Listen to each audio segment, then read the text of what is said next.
Hi guys, welcome to Richard Cabile YouTube channel. In today's video, I will teach you how to change the lock screen password in your OPPO mobile phones. Okay guys, but before we start, kindly subscribe to my YouTube channel by pressing the subscribe button and the bell to notify you if I have new videos. Okay guys, let's start. You all have to do is go to setting in your OPPO mobile phone.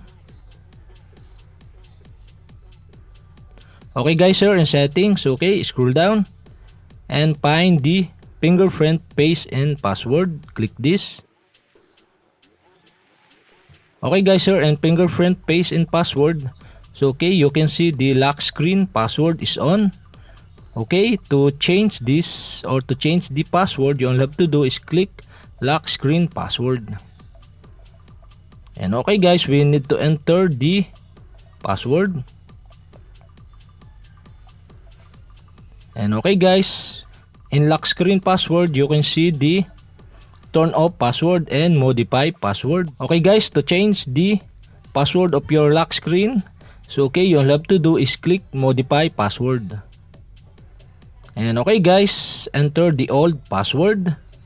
Okay, you need to enter the old password. And okay guys, after that, you need to enter the new password. And after you enter the new password, we need to verify the new password. And okay guys, we have successfully changed the lock screen password in your OPPO mobile phone.